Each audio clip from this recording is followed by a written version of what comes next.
Yo, what's up, happy people, sa mapagpalang araw, gabi, tanghali po sa ating lahat. Naku po. Wala palang silbi yung lie detector test na pinapagawa ni Rafi Tulfo doon sa mga magulang ni Ian Minyo sa mga Kuwis Magayas. Kinggan po natin yung director dyan sa City of Butuan. Nga test. Samtang mato ni Police Colonel Richie Yatar, City Director sa Butuan City Police Office, kung unsa man ang resulta ni nga lie detector test, dili sila dinhi magbase sa ilang investigasyon kay alang sa kapulisan, dili kini mo barug sa korte kung kinilang ang atong saligan. Kinahanglan gyud gihapon og lig-ong ebidensya nga mao'y makatumbok sa posibleng sospitsado. Gani gidugang sa opisyal kung ang mga taong daan ng bakakon lisod na gud gayud kining madetect sa lie detector test. Ang lie detector test o polygraph test is only a instrument, no? Makataga ko sa imong gid, pero hindi siya hindi na maingon nga mauna siyang basingan, no? Kay iya lang man tanawon kung nag binakakaw dili, no? Kaya may mga tao nga daan ng bakakon, daan ng bakakon, yun na naman silbi ang lie detector, di ba? Bitaw. Kaya tanawon mo na nila ang imong reaksyon sa imong lawas kung pansa. So, instrument gyapon siya, pero di siya makakonvict, no? Di na siya maingon nga kay nang bumagsak ka sa lie detector test nga ikaw naging pan. So sa ato pa kaning mga kung nila ron nga lie detector test mao na makatudo dili gyud siya ingon nga magamit nato inag-abot panahon kung dito sa korte. Dili kaya ang kwan sa korte, it could be an add, ano? O pwede siyang additional nimo siya nga ibutang dito sa imong kung sa man imo ditong kuan sa kaso, pero dili gid siya kuan. Tama ba ko siya ang makakonvict sa tao kay katong gitanawon, katong ebidensya gyud, no? Katong mga forensic ano gyud nga. Mo na makatudlo nga diri ni siya tabo, mao ni ini dugo gyud sa tao, bisan noon sa limpyo, wala gyapon sa limpyo, mga kuan ba. So ayun nga po, no, klarong-klaro naman po talaga na yung lie detector test na ipapagawa ni sila Rafi Tulfo. Sinsya na kayo, medyo masakit yung ipin natin, no? Tanggal kasi yung natin postiso. Yung lie detector test na ipapagawa ni Senator Rafi Tulfo or polygraph test, anak ko po, hindi po ito natanggap ng Korte Suprema bilang isang ebidensya. Bakit po? Kasi po ang resulta nito ay inaccurate po. Inaccurate po ang resulta nito. Bakit? Kasi pag tama naman po ang sinasabi ni Director na kung sinungaling ka talaga, nako po, at talagang inaccurate po yung resulta. At isa pa dito, kung kinakabahan ka, kasi po nagbabase po ito sa blood pressure, heart rate, tapos sa paghinga, tapos sa sweating or pag pinagpapawisan ka. So, inaccurate po talaga ito. At hindi po ito na tinatanggap ng Korte Suprema. Bakit? Are generally not considered legitimate or admissible as legal evidence in most courts.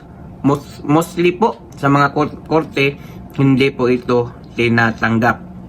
Nire-reject po ito ng mga judge because based sa scientific study show that they are not reliable or inaccurate to prove sa tamang nagsasabi ng totoo at hindi. So, walang silbi po yung pinapagawa ni Rafi Tulfo ng lie detector test or polygraph test, mga Kuwis Magayas. Ang accurate po na ebidensya tinatanggap ng korte, walang iba kundi yung ginagawa ng suko sa pamamagitan ng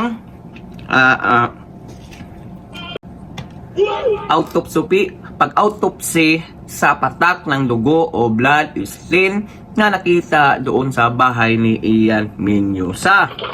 Kung ano yung resulta noon, pag nakikita yon na talagang ka-DNA ni Ian Minyo yung dugo na yon, 100% na yung bata doon dinali sa kanilang bahay.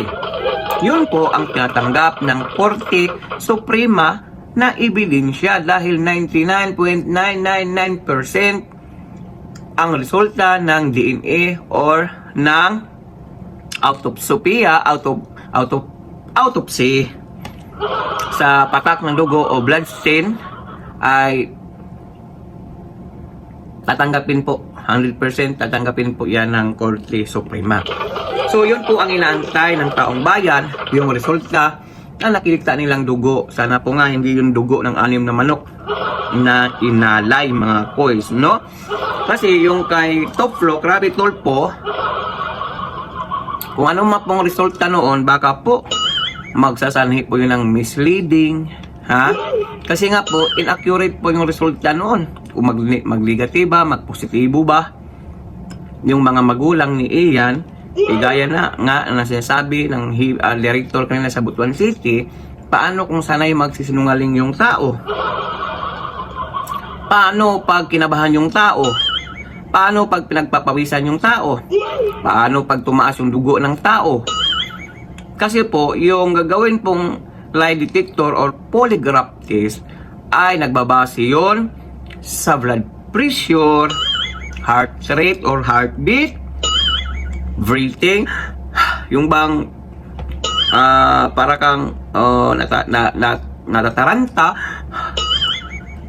or yung sobrang pawis mo, doon po, paano na pag kinabahan yung tao? So, positibo na agad siya. Paano na pag sanay magsisinungaling yung tao? Bagang walang pakiramdam sa lahat ng itinanong. Hindi pinagpawisan, hindi kinakabahan, hindi tumaas ang dugo. So, negatibo siya doon. Kasi nga, sanay siya sa pagsisinungaling. Kaya ang antayin lang po natin is yung resulta ng autopsya na ginawa ng suko doon. Malamang, dadalhin naman yung sa Davao, ilang araw naman po yun ibalik yung ang result, malalaman natin ang resulta doon. Sana po, magiging case close na po ito pagkatapos ng lumabas yung resulta ng autopsy na isinasagawa ng suko. Insya na kayo. Hindi pa kasi tapos yung AP natin pinapagawa. Nahirapan po tayo natanggal si AP natin sa kabila. Never mind. Kaya komento po na yung mga opinion o reaksyon sa comment section ng ating video. So for now, I'm Gan. God bless you. Peace. Bye-bye. Ingat po kayo lahat. Sana po, justice para kay Ian Menyos. Yo, yo! Dudoy 2.0 sa vlog na to, wag kang bibitaw, bro. Yeah, yeah, let's go! Hey, hey, yo, yo! Dudoy palaging andito. Balitang totoo, walang plastikan dito. Sa politika o simpleng usapan, hatid ay vlog, diretsong katotohanan. Dudoy 2.0, laging trending ang kwento. Sa YouTube, hanap mo to, political vlog na swak sa'yo. At makiride, wag na magpahuli. Sa bawat issue, may banat si Dode. Wala na, seryoso pa. Dodoy 2.0, siguradong panalo ka. Dodoy 2.0, laging trending ang kwento.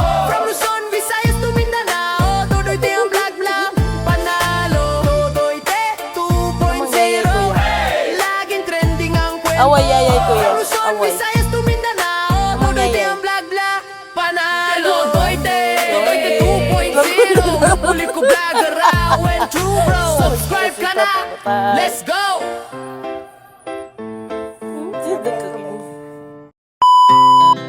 Our hearts beat to the city streets.